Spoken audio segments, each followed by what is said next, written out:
नमस्कार दोस्तों, स्वागत है आपका हमारे चैनल फ्लो इन भक्ति में। चलिए आज जानते हैं सावन का पहला सोमवार कब है और उसकी व्रत कथा। हिंदू धर्म में सावन मास का विशेष महत्व है। आषाढ़ मास की पूर्णिमा तिथि समाप्त होने के साथ श्रावण मास आरंभ हो जाता है, जिससे भगवान शिव का सबसे प्रिय मास माना जाता है। इस पूरे एक माह भगवान शिव की विधिवत पूजा करने के साथ जलाभिषेक, दूधाभिषेक सहित अन्य धार्मिक कार्य किए जाते हैं। हिंदू पंचांग के अनुसार इस साल सावन माह का आरंभ 11 जुलाई 2025 से आरंभ होने वाला है। इसके अलावा इस पूरे माह में कुल 4 सावन सोमवार पड़ने वाले हैं। सावन सोमवार के दौरान भगवान शिव की विधिवत पूजा करने के साथ साथ व्रत रखने का विधान है। पहले सावन सोमवार में आयुष्मान योग, सौभाग्य योग जैसे योगों का निर्माण हो रहा है। श्रावण मास इस साल 11 जुलाई 2025 शुक्रवार से आरंभ हो रहा है, जो 9 अगस्त को पूर्णिमा के साथ समाप्त होता है। ऐसे में सावन का पहला सोमवार 14 जुलाई 2025 को पड़ रहा है। अगर आपकी कोई मन्नत पूरी न हो रही हो या फिर तमाम प्रयासों के बावजूद आपको करियर में सफलता न मिल रही हो या व्यक्तिगत जीवन में परेशानी चल रही हो, मसलन कोई भी दिक्कत हो, तो परेशान होने के बजाय अब की सावन सोमवार का व्रत करके यहाँ बताई गई व्रत कथा का पाठ करें। मान्यता है कि सावन सोमवार के दिन अगर व्रत रखकर इस कथा का पाठ किया जाए तो जातकों की मनचाही मुराद पूरी हो जाती है। आइए सुनते हैं पहले सोमवार की व्रत कथा। एक साहूकार था जो भगवान शिव का अनन्य भक्त था। उसके पास धन धान्य किसी भी चीज की कमी नहीं थी, लेकिन उसकी कोई संतान नहीं थी और वह इसी कामना को लेकर रोज शिव जी के मंदिर जाकर दीपक जलाता था।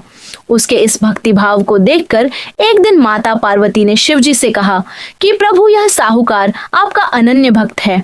इसको किसी बात का कष्ट है तो आपको उसे अवश्य दूर करना चाहिए। शिव जी बोले कि हे पार्वती, इस साहूकार के पास पुत्र नहीं है, यह इसी से दुखी रहता है। माता पार्वती कहती हैं कि हे ईश्वर, कृपा करके इसे पुत्र का वरदान दे दीजिए। तब भोलेनाथ ने कहा कि हे पार्वती, साहूकार के भाग्य में पुत्र का योग नहीं है। ऐसे में अगर इसे पुत्र प्राप्ति का वरदान मिल भी गया तो वह केवल 12 वर्ष की आयु तक ही जीवित रहेगा। यह सुनने के बाद भी माता पार्वती ने कहा कि हे प्रभु, आपको इस साहूकार को पुत्र का वर देना ही होगा, अन्यथा भक्त क्यों आपकी सेवा पूजा करेंगे। माता के बार बार कहने से भोलेनाथ ने साहूकार को पुत्र का वरदान दिया, लेकिन यह भी कहा कि वह केवल 12 वर्ष तक ही जीवित रहेगा। साहूकार यह सारी बातें सुन रहा था, इसलिए उसे न तो खुशी हुई और न ही दुख। वह पहले की ही तरह भोलेनाथ की पूजा अर्चना करता रहा। उधर सेठानी गर्भवती हुई और 9वें महीने उसे सुंदर से बालक की प्राप्ति हुई। परिवार में खूब हर्षोल्लास मनाया गया, लेकिन साहूकार पहले ही की तरह रहा और उसने बालक की 12 वर्ष की आयु का जिक्र किसी से भी नहीं किया। जब बालक 11 वर्ष की आयु हो गई तो एक दिन साहूकार की सेठानी ने बालक के विवाह के लिए कहा, तो साहूकार ने कहा कि वह अभी बालक को पढ़ने के लिए काशी जी भेजेगा। इसके बाद उसने बालक के मामा जी को बुलाया और कहा कि इसे काशी पढ़ने के लिए ले जाओ और रास्ते में जिस भी स्थान पर रुकना वहां यज्ञ करते और ब्राह्मणों को भोजन कराते हुए आगे बढ़ना। उन्होंने भी इसी तरह करते हुए जा रहे थे कि रास्ते में एक राजकुमारी का विवाह था। जिससे उसका विवाह होना था वह एक आंख से काना था। तो उसके पिता ने जब अति सुंदर साहूकार के बेटे को देखा तो उनके मन में आया कि क्यों ना इसे ही घोड़ी पर बिठाकर शादी के सारे कार्य संपन्न करा लिए जाएं। तो उन्होंने मामा से बात की और कहा कि इसके बदले में वह अथाह धन देंगे, तो वह भी राजी हो गए। इसके बाद साहूकार का बेटा विवाह की बेदी पर बैठा और जब विवाह कार्य संपन्न हो गए तो जाने से पहले उसने राजकुमारी की चुंदरी के पल्ले पर लिखा कि तेरा विवाह तो मेरे साथ हुआ, लेकिन जिस राजकुमार के साथ भेजेंगे वह तो एक आंख का काना है। इसके बाद वह अपने मामा के साथ काशी के लिए चला गया। उधर जब राजकुमार ने अपनी चुनरी पर यह लिखा हुआ पाया तो उसने राजकुमार के साथ जाने से मना कर दिया। तो राजा ने भी अपनी पुत्री को बारात के साथ विदा नहीं किया। बारात वापस लौट गई। उधर मामा और भांजे काशी जी पहुंच गए थे। एक दिन जब मामा ने यज्ञ रचा रखा था और भांजा बहुत देर तक बाहर नहीं आया, तो मामा ने अंदर जाकर देखा तो भांजे के प्राण निकल चुके थे। वह बहुत परेशान हुए, लेकिन सोचा कि अभी रोना पीटना मचाया तो ब्राह्मण चले जाएंगे और यज्ञ का कार्य अधूरा रह जाएगा। जब यज्ञ संपन्न हुआ तो मामा ने रोना पीटना शुरू किया। उसी समय शिव पार्वती उधर से जा रहे थे, तो माता पार्वती ने शिव जी से पूछा, हे प्रभु, ये कौन रो रहा है? तभी उन्हें पता चलता है कि यह तो भोलेनाथ के आशीर्वाद से जन्मा साहूकार का पुत्र है।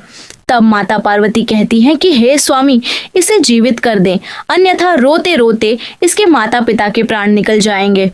तब भोलेनाथ ने कहा कि हे पार्वती, इसकी आयु इतनी ही थी, सो वह भोग चुका। लेकिन माँ के बार बार आग्रह करने पर भोलेनाथ ने उसे जीवित कर दिया।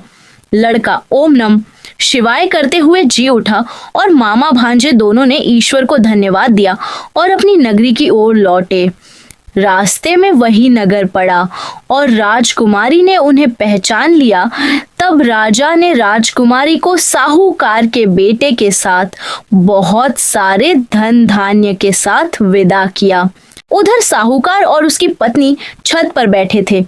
उन्होंने यह प्रण कर रखा था कि यदि उनका पुत्र सकुशल न लौटा तो वह छत से कूदकर अपने प्राण त्याग देंगे। तभी लड़के के मामा ने आकर साहूकार के बेटे और बहू के आने का समाचार सुनाया, लेकिन वे नहीं माने तो मामा ने शपथ पूर्वक कहा। तब तो दोनों को विश्वास हो गया और दोनों ने अपने बेटे बहू का स्वागत किया। उसी रात साहूकार को स्वप्न में शिवजी ने दर्शन दिया और कहा कि तुम्हारे पूजन से मैं प्रसन्न हुआ। इसी प्रकार जो भी व्यक्ति इस कथा को पढ़ेगा या सुनेगा, उसके समस्त दुख दूर हो जाएंगे और मनोवांछित सभी कामनाओं की पूर्ति होगी। ये था आज का वीडियो। जानकारी अच्छी लगी हो तो वीडियो को जरूर लाइक करें और कमेंट में ओम नमः शिवाय जरूर लिखें। जय श्री कृष्ण।